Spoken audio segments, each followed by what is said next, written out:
And if the crowds are anything to go by from the other night at the opening mass, the organizers estimate there were somewhere between 200 and possibly 300, 350,000 young people all down throughout the park, way down to the roundabout. It was just a sea of flags, people from nations all over the world. So with the Holy Father being here, we expect just as big a crowd, if not an even bigger crowd, and we will have that live and in full here on EWTN. But at the moment, we continue covering the Pope's journey as he visits various locations. This morning, he went to the Catholic University of Portugal, where he heard the testimony of 4 young students. He then responded. It was a beautiful moment of encounter with those young people. At the moment, he is on his way to the small town just on the outskirts of Lisbon, around 40 minutes from where we are now. Beautiful town by the sea called Cascais.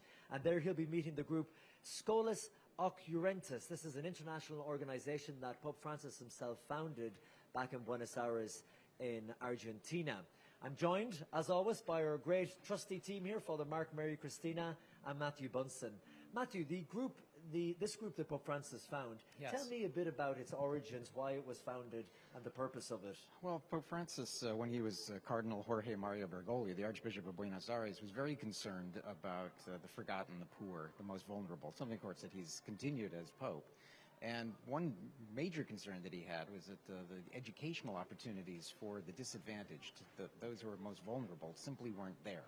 So he started an unusual organization of sort of neighborhood schools. And it was marked by innovation of using sports and arts and academics to help young people. But then he broadened that out as Pope to an international organization with pretty formal church recognition now all around the world. And now it brings kids from all different backgrounds, different countries, even different religions together to connect with each other, to build that horizon of fraternity that he talked about a couple of days ago, but also to give them those educational opportunities, but in creative ways. And now we're seeing elements and new headquarters for the Scholas Occurrentes appearing literally all over the world. Wow. So he will be meeting the Portuguese chapter of that. That's correct. And it's interesting, on the website, they talked about, like, Argentina had this terrible economic collapse, like 2000, 2001. Yes. Like half the country was reduced below the poverty line. That's right. So this was like a response to all that devastation. And Father, you know, in a country that, of course, such beauty and culture and heritage, but already such suffering. I mean, Buenos Aires is a beautiful city, but on the outskirts, slums with hundreds of thousands of people. I think the largest slum has 200,000 people living in one slum outside Buenos Aires. Yeah. So this is the backdrop with which Pope Francis, Jorge Bergoglio, grew up. Well, that's right. And he was very familiar, too, with the favelas of Brazil and elsewhere. And he also, very famously as Archbishop, went into those slums. It was said that if you couldn't find him at the Chancery office, he was probably there. And also a great lover of the tango music, the tango, and his 2 passions in Buenos Aires, if I'm right, football and tango. And mate, is that what they say? Yes, he loves mate, yes. I heard a story when he was like at the seminary. He would cross this muddy field to go into the favela or something and just visit the people. Or either he was in the seminary making big pots of spaghetti himself, cooked for the seminarians. Yeah, it was said also that when he was one of the rectors of the Jesuits, that he would be done with the laundry for about 150 members of this community before they had even waked up, before they were even awake. And I remember seeing a great documentary made by the Knights of Columbus where they were saying, you know, the Pope, when he was Archbishop there, he was famous for traveling on the metro and the subway with the people, and that he would answer his own phone. And when he became cardinal, people thought this was unheard of. And when he would answer, they'd say, this cannot be the cardinal answering his own phone. But that humility was always there. Well, and now people can't believe when... He still does answer his phone. You often see that the general audience may be delayed a few minutes, and he's on the phone. The Pope Mobile will stop, and he's answering the phone. So these encounters are very consistent with his priorities as Pope. And now he's got this visit with young people. Now I see on our monitor here in the studio we are getting a live feed, live pictures from Cascais, people gathering around the gates here of this centre with their phones. So we presume now the Pope has arrived we are trying to see here, we see the shot like you can see from the air. So yes, the Pope has arrived. He will be going inside, and we will have an English translation of his words. And this one, we will see, we're a bit unsure what will happen, exactly who he will speak to, who he will meet. So we'll be watching this unfold with you live at home the as well. The expectation is he's going to be meeting with some of the students, younger kids. So he just went from university to younger setting. So that's why I think his remarks are going to be much more extemporaneous. And you want to make some comments about maybe just anecdotally what we've kind of encountered? Like, so far today? Yeah. I loved when we were talking about it, and yes, you're right, we're conscious that people are tuning in all over the world all the time, so you may have missed it earlier today. It was wonderful at the Catholic University of Portugal. They held the event outdoors in front of the university in the beautiful sunlight, and there was a crowd of 2,000 people there watching, 2,000, a lot of them young people, and then you had a further 6,500 people watching in an area nearby on large screens. Of course, they can only accommodate so many people in each location, but when these 4 people gave their testimony, and then, as I said, the last person who was from Iran then went to Iraq, fleeing the persecution in Iran and the hardships there, only for the war to break out in Ukraine, and then going here to Lisbon. Right. But what she said at the end, she said, "You've no idea what this means to me." And I just thought that summed up everything for those young people. I was just talking to 2 pilgrims from Switzerland. One was from Switzerland, one was Portuguese. But, you know, they described it. One of them said, I said, "What's special about World Youth Day?" And they said it's a living faith. That I think she meant that it's kind of cold, and you need to break in with this, I guess. Yes, Father, I'm just being told now that we are going to leave Eduardo Park, where we are sitting and talking to you now, and let's cross live to Cascais and listen to the Pope's remarks. The walls, for those of you joining us by radio, the walls are colorfully decorated. Paintings.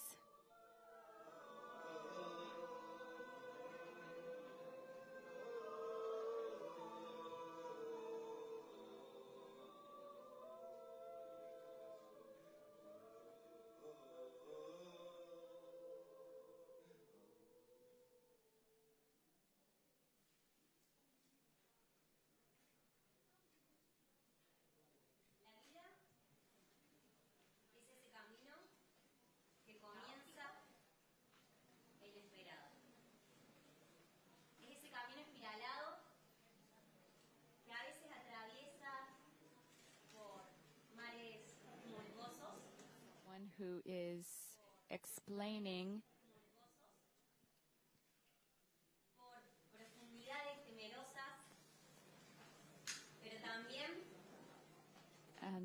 this young person is describing the meanings of the paintings that I described earlier.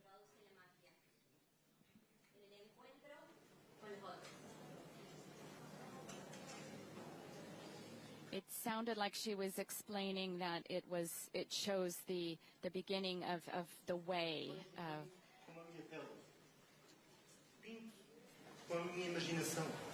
Another young person is continuing the explanation. Bom dia, Santo Padre. Bem-vindo mais uma vez à nossa casa de escolas. We now have the president who is welcoming the Holy Father. No, okay. Now they're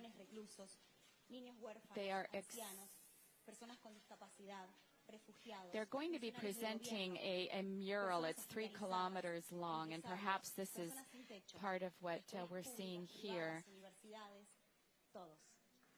Foram mais de 5.000 pessoas e mais de 100 instituições que se juntaram para partilhar o próprio caos com nós outros e encontrar juntos um sentido. All of this is very spontaneous, so we don't have translations of what these young people are saying. Que além de tornar-se educadores, terminaram este percurso fazendo deste espaço uma grande obra de arte. Mas são eles, muito melhor que eu, que podem contar as suas vivências e também fazerem algumas perguntas que surgiram das suas experiências. Força, Lashi! Bom dia. Escolas. escolas.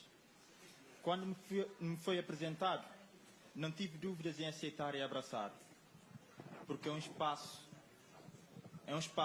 onde todos partilham as suas emoções e sentimentos.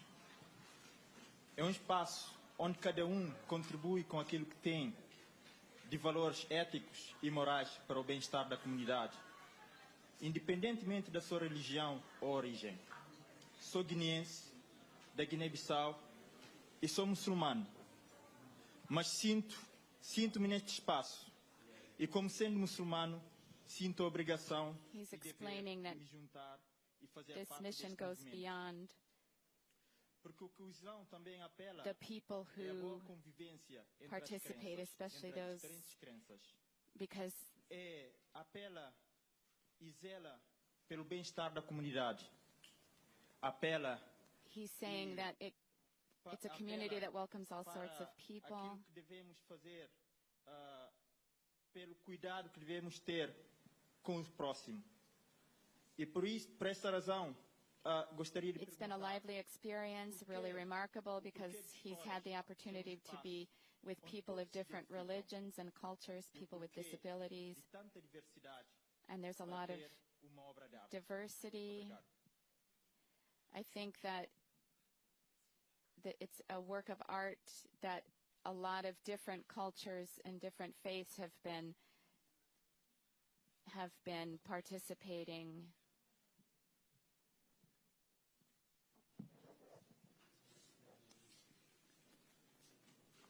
Scholas posibilita esto, que cada uno se sienta interpretado. Everyone needs to Por el gran respeto, feel that they have something to give, pero es un respeto no and estático, we need to dinámico, have a lot of respect, que pone en marcha. a respect that's dynamic, not static, that makes us move to do things in order to express by doing. Es una capilla sistina pintada por It's ustedes. like so what you've created is like the Sistine Chapel, except it's been Scholas painted te by pone en you. marcha. Scholas te hace respetar al And otro Scholas makes y escuchar al otro que tiene algo que decirte, expects y you el to otro respect escucharte al otro others que because others tiene also algo have que something to decir. say to you. Scholas And te even muestra if you, el even you camino have hacia something adelante. to say, and Scholas Si por ahí te can quedas, help te you levanta see y the te way hace that's adelante. ahead of you, Scholas es un so that you can encuentro get up caminando. and walk and journey toward others. It's a way to meet others by walking. De la religión que sea, From the country that you have and from the religion that you belong to, it's to walk forward, walking together. ustedes han hecho para llegar acá. Just like these 3.5 kilometers of mural that you have painted. Eu queria seguir pouco na direção da diversidade para entrar no tema que foi a base dos nossos 2 meses de trabalho, que é o caos. Nós, enquanto grupo, e eu também individualmente, tivemos a oportunidade de visitar várias comunidades diferentes, Been able várias to pessoas visit diferentes, various que são de religiões diferentes, são de communities, culturas diferentes. different Isso nos deu uma oportunidade cultures, grandiosa de aprofundar cada vez mais, and não só through this dentro he's been able to da própria pessoa, mas também deepen de toda a things comunidade, within himself, but que é also about the descobrir community, o in order to sentimento discover verdadeiro que elas tinham, as verdadeiras dores que elas sentiam, e com isso dar a oportunidade a elas de representarem tudo isso com uma pincelada, com uma linha, no mural. Dar a oportunidade de se expressarem. E isso, querendo ou não, afeta a nós, toca o nosso coração. Para pensar, all of this can touch our será que hearts. temos esse sentimento? Será que essas dores fazem parte do nosso convívio? Então, eu queria perguntar, o que seria da nossa existência sem o caos original? Obrigado. I haven't picked up everything, but our Holy Father will now also be responding to this young man.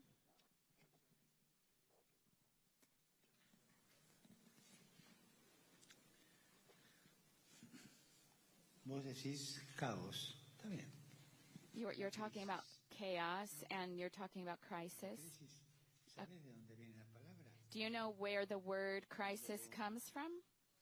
Se cosechaba el trigo, se pasaba por una zaranda. Se When cribaba, you when you sift flour, it's the sifter, and the crisis within a person is like this. So when things happen in life, problems that we have, y vos tenés que elegir. you have Una to vida choose. sin crisis es una vida séptica. A life without crisis ¿Vos te gusta tomar agua? is a life that doesn't have Si yo te doy color. agua destilada, pues una You like to drink water. If I give you distilled water, you wouldn't like it. vida sin crisis. Como el agua Distilled water destilada. is water without crisis. So a life without crisis is like distilled water. It doesn't have taste or anything. It doesn't, it's useless. Pero y cerrar la puerta. It's only, it's only worth keeping. Las crisis That's hay it. que asumirlas. The crisis, we need to assume crises, and we need to resolve them. Tampoco es bueno porque es un suicidio continuo. And Es como un to create a crisis isn't good.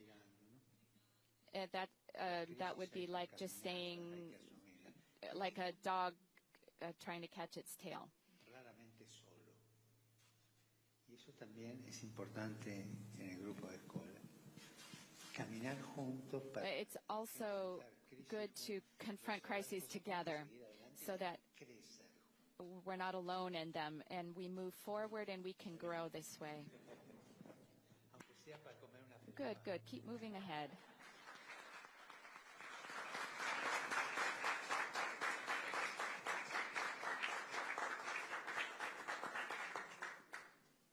Nestes 2 últimos meses trabalhámos muito para conseguir fazer o mural que viu lá fora, mas este mural realmente representa o caos. O caos que muitas vezes, quando o vivemos e quando o vivemos de perto, não o compreendemos e é uma grande confusão, parecem só linhas aleatórias. Mas a verdade é que chega um ponto em que nós nos distanciamos. E nessa distância começamos a... Once again, we're hearing the theme chaos, and that chaos sometimes hits us in the face. We don't know how to respond to it. Muitas vezes apenas vemos ou apenas sentimos, mas sim conseguimos expressá-lo. E para mim, por exemplo, foi uma experiência muito grande, porque também já vivi momentos de muito caos na minha vida, acho que todos nós vivemos. It sounds like she's saying that she has experienced a lot of chaos in her life, Verdadeiramente aberta para ouvir, para partilhar, para acolher. and she's been trying to reflect on how to Foi privilégio para nós, acho que mais respond do to que para nós chaos. facilitámos isso ter acontecido. E tudo isto porque buscamos este sentido, e todos nós buscamos este sentido profundo de perceber. And she's been trying to understand how to respond to chaotic situations. Queríamos perguntar-lhe o que tipo há. Enquanto passou neste mural, o que It seems like the mural itself is an expression of how these young people have been reflecting on the theme of chaos. ao início ou ao fim, não sabemos. E antes de responder, queríamos também It looks like part of it is the creation event where, as we know, chaos is one of the words used in the translation of the account. And so in everyone's name, they're offering the gift of a paintbrush to the Holy Father, which they would have used to create this mural. Había alguien que decía que There's someone who said that the journey of man and women, of human life, del caos is to create out of chaos the cosmos, desordenado, lo caótico. to move from what is disordered and chaos to create a cosmos out of it. Something that has meaning, but it's open, it's inviting, Yo no quiero and ponerme inclusive. ¿no? Pero And I don't want to become a catechist here, but if we look at the structure of the narration of creation, it's mythical. And out of myths, it's a way of knowing. It's a way of creating meaning. And so whoever created that creation myth, in parentheses, that person wrote it many, many years after the experience of creation itself. And it was actually written many, many years after the Exodus experience. And so they were reflecting on how that chaos was transformed, and they're using a very poetic language to understand how God one day creates the light and then continues to create other things, transforming the chaos into the cosmos. And in our lives, the same thing happens. There are moments of crisis, and they're chaotic. And someone might even know if they're on their feet, and sometimes they're dark moments. And this is the personal work that a person goes through, but also we're helped by people who accompany us in order to create this cosmos. There's a lot of, and even in the Sistine Chapel, we see how the cosmos is created out of the chaos, but we also see it among you. Never forget this. Out of a chaos, a cosmos can come out, and this is everyone's journey. A life that remains at a chaotic level is a life that never conquers, but one who's never experienced crisis or chaos is a distilled life. Everything's perfect. It's a distilled life. It doesn't give life. And it's a way of dying, but there's life where there's chaos.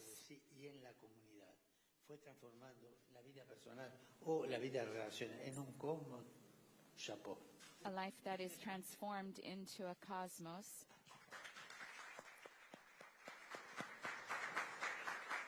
Muchas gracias, Papa Francisco, por tus palabras. Gracias.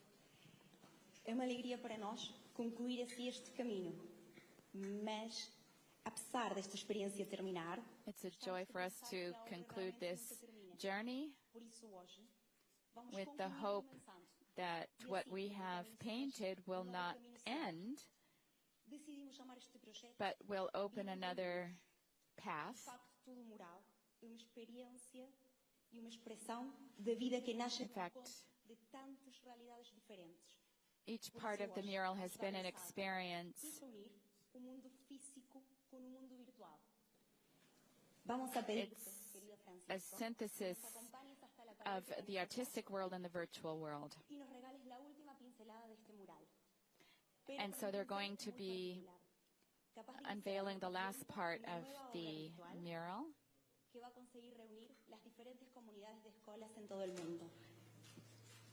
Papa Francisco, el video, el pincel virtual que hablaba Eugenia, es un arma para la paz. And what he's holding up is a virtual paintbrush. He said it seems like a pistol, but because you have to press a button, it kind of looks like a gun. But when you press it, it gives you access to the virtual world. Un artefacto en Mozambique, en Tofo, para ver tu pincelada que vas a hacer ahora y seguirla en el mundo virtual. Porque los jóvenes. And so, all over the world, other people will be able to see the Pope's paint strokes all over the world. And so in this way we can see how the virtual world can unite. And so this is a digital paintbrush that the Holy Father, it seems, will be using in order to paint something on the mural, in order to give him the possibility of painting, and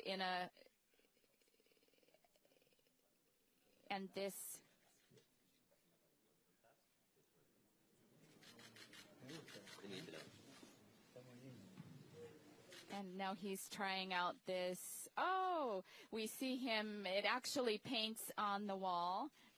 The Pope is enjoying himself as he has used the paintbrush, virtual paintbrush with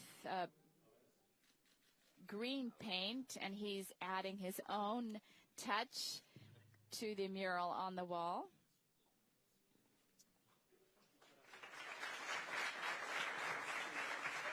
And those who are here now are expressing their applause.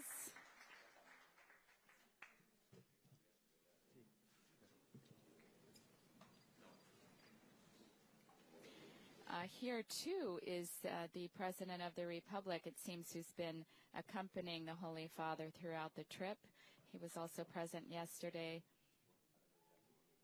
or this morning, rather, with the university students at the University of Portugal.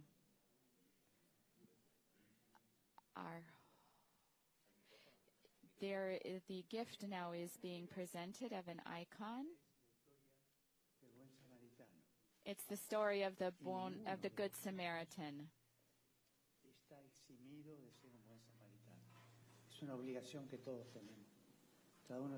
None of us are exempt from being a Good Samaritan. The Holy Father is saying each one of us should be a Good Samaritan.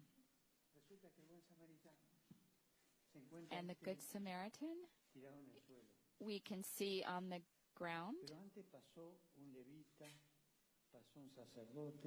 But we also see those who passed by first, the Levite and the priest, and they went by in a hurry. And they didn't pay any attention to the man on the ground. They couldn't touch him because there was blood. And according to the law of that time, anyone who touched blood was impure and had to purify himself. And so that impeded anyone with blood. A person couldn't touch them.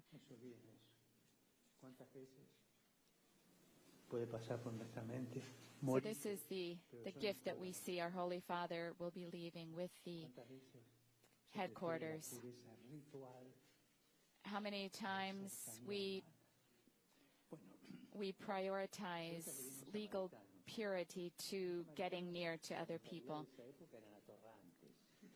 The Good Samaritan at that time would have been an idea that was really strange.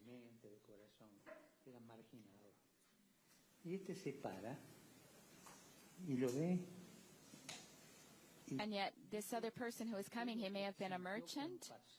He sees the man and he feels compassion.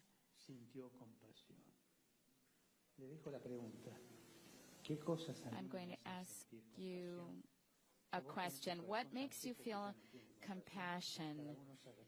Or do you have a really dried up, shriveled heart that you can't feel compassion? And so what happened?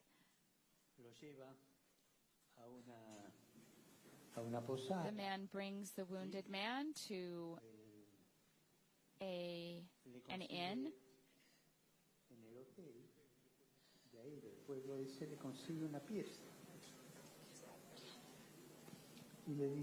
And he found a room for the man, and he says, look, I'll be back after a few days, and I'll leave this money with you, and if there's something else that I need to pay later.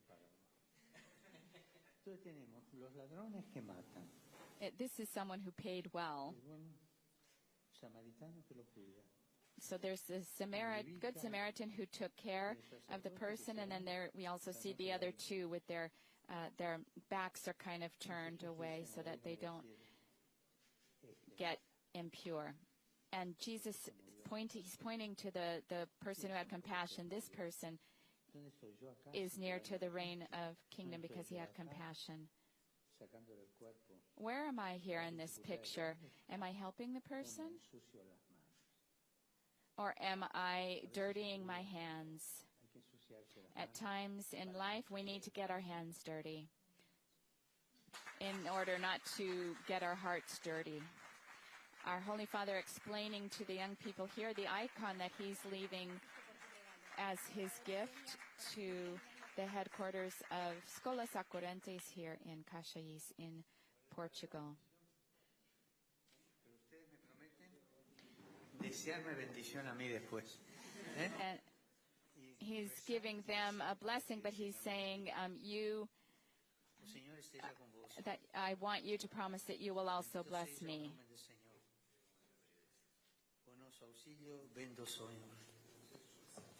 Abençoe vos, Deus Todo-Poderoso, Pai, Filho, Espírito Santo.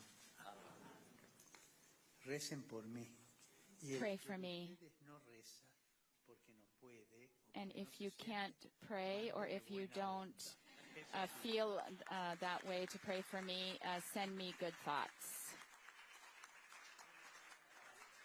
Our Holy Father, surrounded here with this mural that we've been hearing about from these young people who themselves have painted it. Na Praça de Maio de Buenos Aires, a nos acompanhar para a bendição da videira, ritual da escola e símbolo do encontro entre mundos diferentes.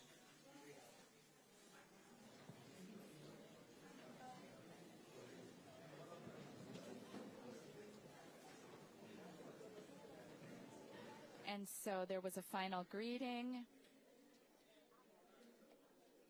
And they're going to be greeting him outside. It seems like this is something that they do here at this place. So they'll be greeting the Holy Father forward, as is their custom. Our Holy Father taking place in this unscripted meeting with young people who partake of the movement that he himself had a hand in establishing in Buenos Aires. Our Holy Father also this morning, when he celebrated Mass in private, met with the family of a woman who came from France who died suddenly in an accident where she was staying in Lisbon. So our Holy Father himself being the Good Samaritan to this family who suddenly lost their loved one, a 62-year-old catechist who came to Lisbon for World Youth Day and instead died accidentally. We now hear the farewell, customary, of Scholas Occurrentes. Senhor, leva tudo o que é meu. São alegrias e são tristezas.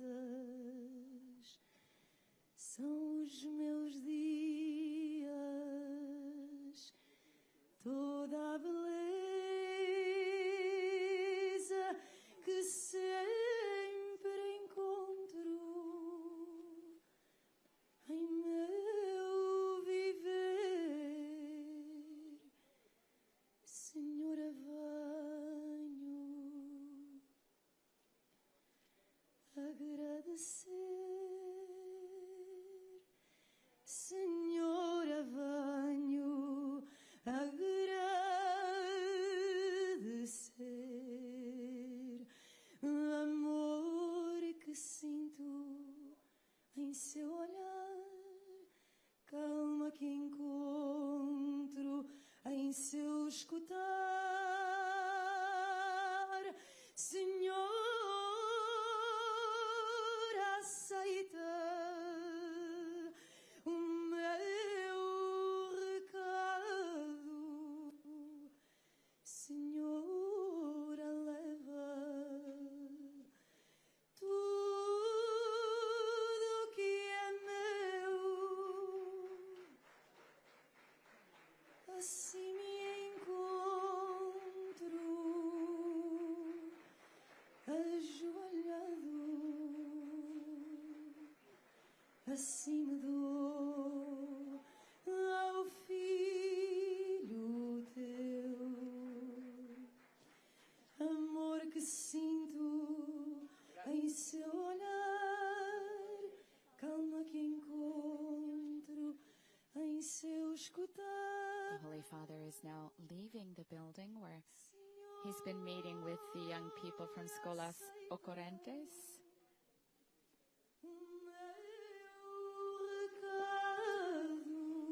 He's now with the president or the director of this particular facility.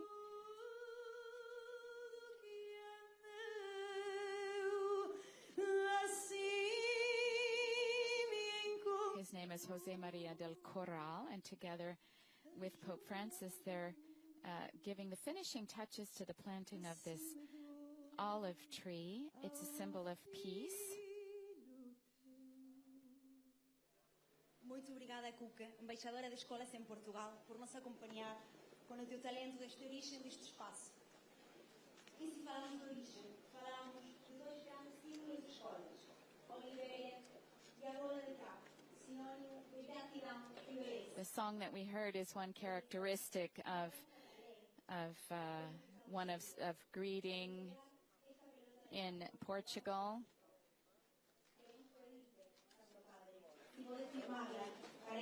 People from the area were in a neighborhood, and other people have been watching from the windows in the areas. Some children have just approached the Holy Father, and the Pope Francis is autographing. It looks like a ball, but it has something wrapped around it. So some child here in Portugal now has an autographed ball. A handball, I think it's a handball, which is very popular in Portugal.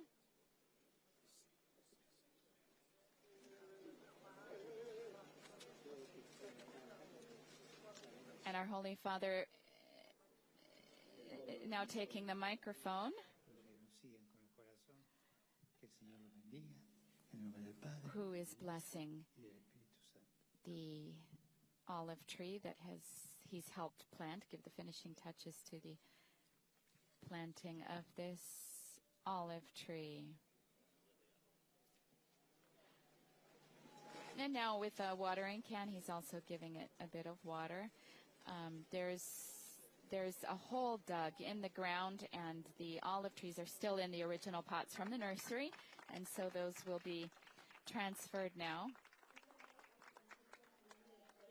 There's a few different olive plants now that we see it from a bit from a distance.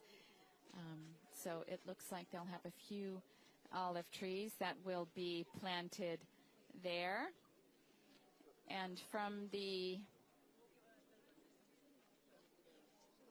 we can get the feel of the surrounding town.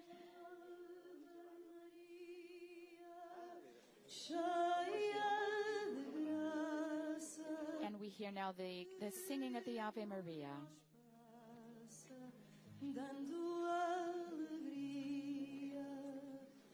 Nosso Senhor convosco está, e a nós nos dá todo o seu amor.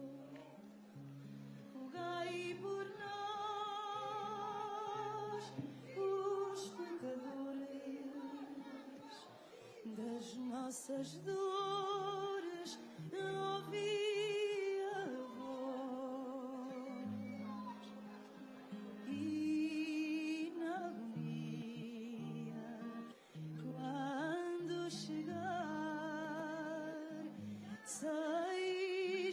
At this point, our Holy Father is being aided back into the car. He will be traveling by car back to the Apostolic Nunciature, where he will dine in private. It's just about 11:15 right now in Portugal.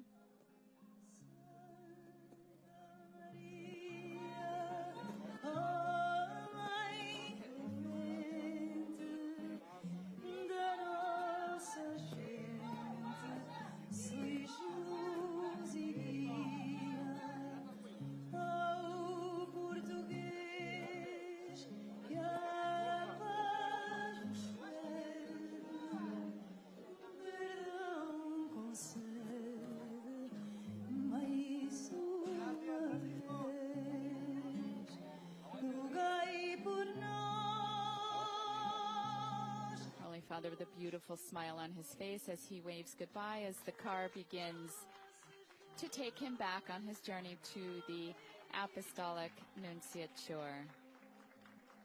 Those who have met with him now taking their leave of him as well. Again, here we see it. He's been meeting in the neighborhood of Cascais.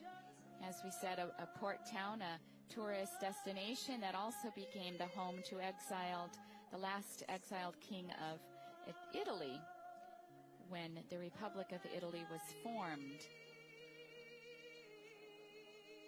And as we see these last images here from Cascais, we now bring this live broadcast to an end. This is the second event of the Pope's second day on his 42nd apostolic journey here to Portugal, where he has met with students who participate in the Scholas Occurrentes program, of which he himself founded. Beautiful images there coming from the town of Cascais, beautiful medieval town, busy marina, famous for its sandy beaches. As our commentating team were saying, they're a very popular tourist destination and the location for the Pope's latest visit here on his papal journey to World Youth Day 2023, which we are bringing to you live here on EWTN.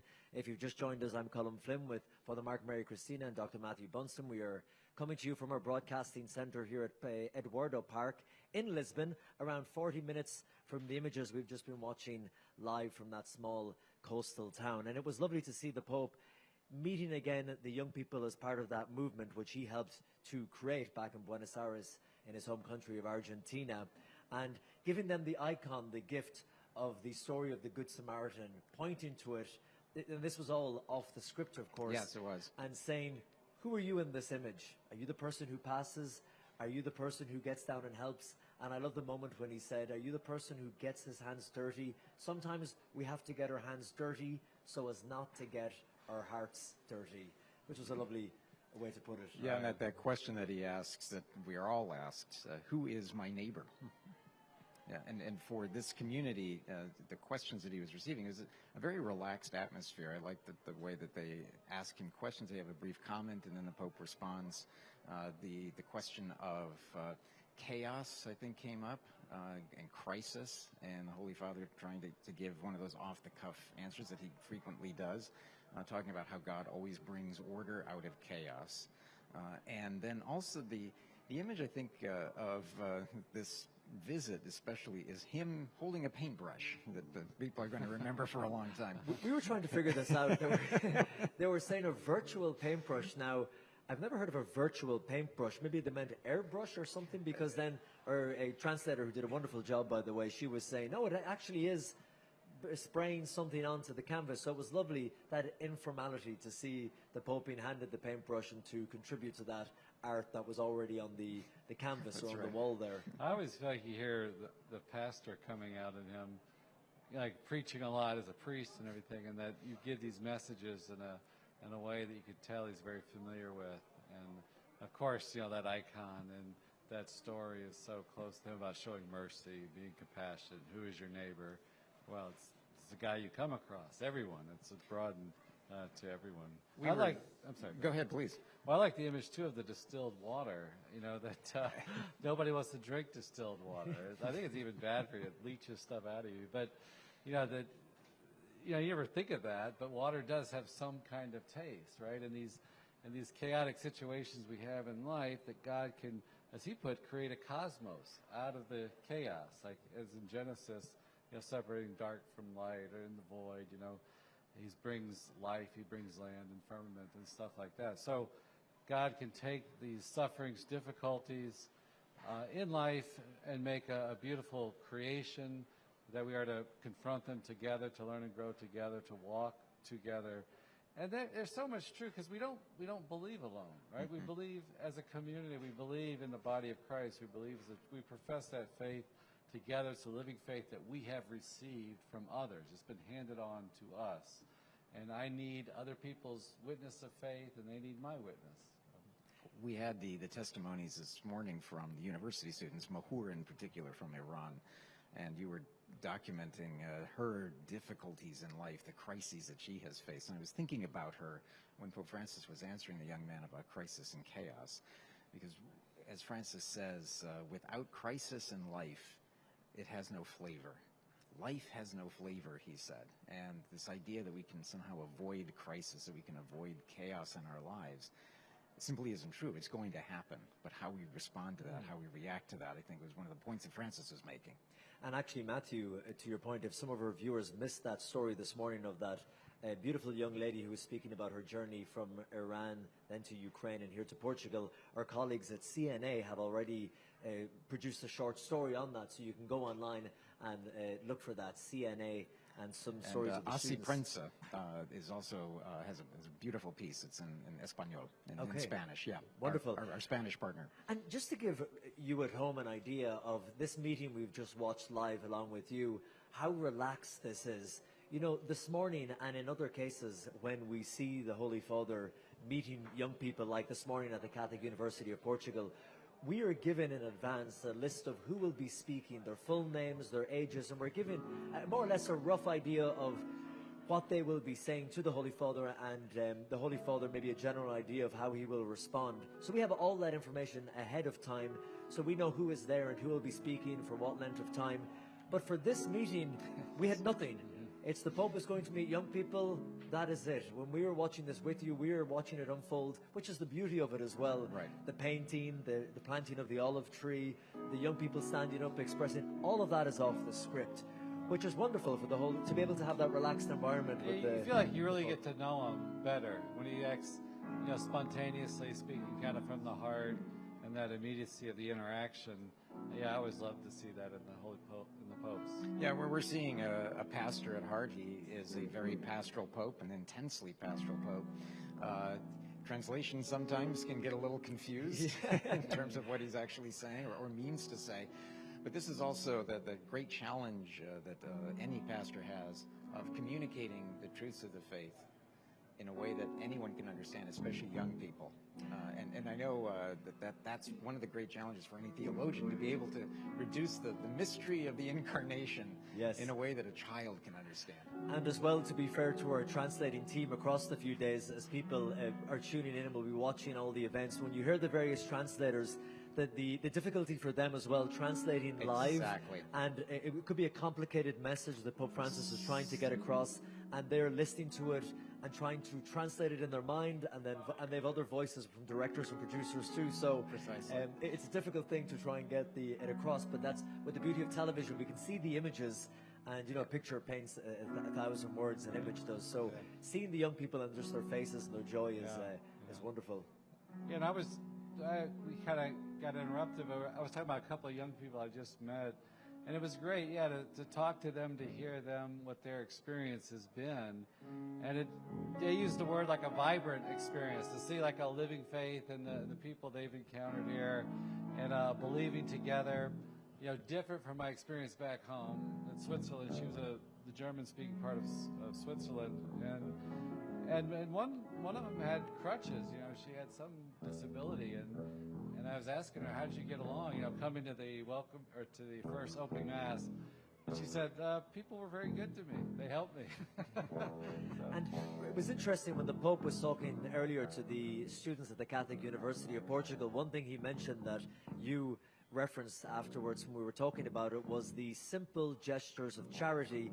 And when we had breakfast this morning in a coffee shop just close to here, remember the comment you made when we left? Just simply you turning around to the staff and... Yeah, her face just brightened up, and you were thanking her for her service, the person serving us, and you went and waved goodbye to them, but they just seen you, and it was just wonderful to see. She was a young woman, just see her face brighten up, seeing the pilgrims and stuff. I felt very welcome just by people here. We were talking to a local reporter here. He's for Catholic media, and he's lifelong Portuguese, lived in Portugal, and he was saying, because the World Youth Day was delayed a year during the pandemic, they had this super long, kind of drawn out preparation. People were getting kind of tired, World Youth Day, World Youth Day. But he said after it began, people got excited, the locals got excited, and they said they had like people coming to volunteer. You know, this guy's a reporter. He's not like... The population of Lisbon, I think, is about 500,000, 500,000. So we're looking at basically the doubling of the population here.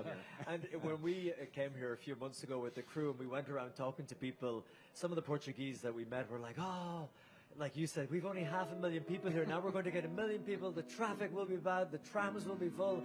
It's going to be a big inconvenience. And then there was concerns about the cost of hosting this. And then there was other concerns too about where will they stay. And yesterday I interviewed for News in Depth. It's coming up this Friday on the show. A veteran journalist for RTP, which is the public service broadcaster here. Her name is Martha. And I said, you know, there was a lot of complaints about this. And she said, Colm, complaining in Portugal is like a national sport. She said, we love to complain about everything. But when the time comes, she said, we love it. And now that, as you say, it's kicked off, people are saying, this is wonderful. The mayor of Lisbon told me that they estimate up to 300 million people around the world will see or hear of this event on their local news, online. And a lot of these people maybe will not have considered Portugal or Lisbon as a destination for a holiday before. And he said just getting Lisbon on the map like that is wonderful. And then seeing the young people, taxi drivers I've been taking through and from the studio. Yes, the traffic is bad. There are blocks in places. But they're saying this is wonderful. They love it. Well, I was going to say that I've been here for about a week, almost a week. I have yet to have one person in Lisbon who's from Lisbon complain to me. Me too. That they're unhappy or wish this wasn't happening. Well, we have around a minute left on air before we leave you from Lisbon. And I just want to point out, if you hear the rock music starting behind us, this is not the EWTN band playing. These are the organizers who are preparing and rehearsing for the welcoming ceremony, which is going to take place right here in Eduardo Park in Lisbon in a few hours' time this afternoon.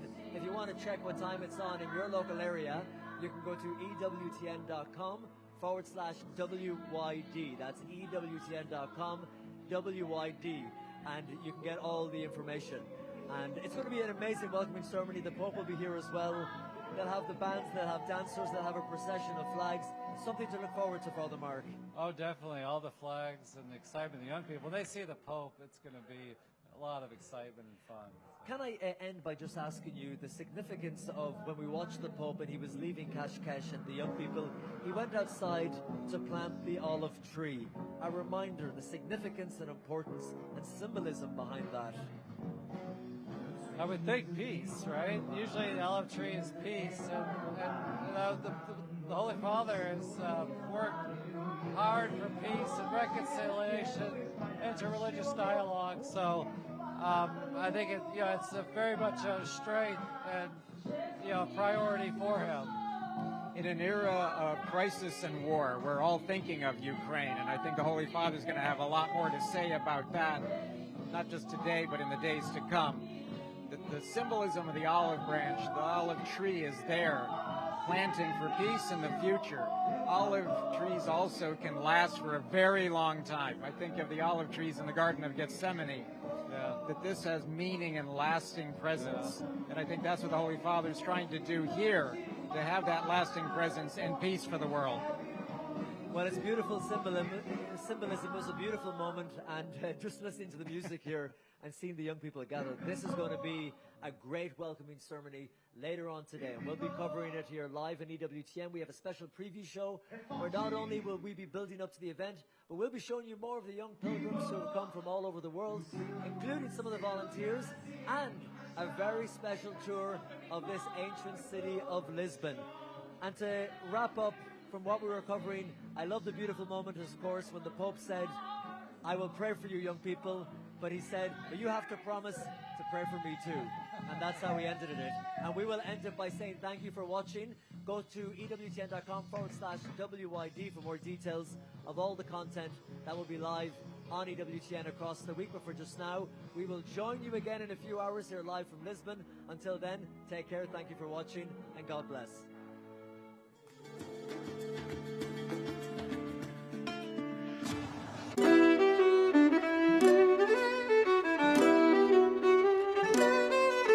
In the central part of Portugal, we're going to visit two unique cities that have incredible history for our faith and for the history of the church. Welcome to Tomar and Santarém. Tomar is a beautiful and majestic city with a river as well as parks, a very medieval city center, but most important is a convent, a chapel, as well as a park area that was dedicated by the Knights of Templar.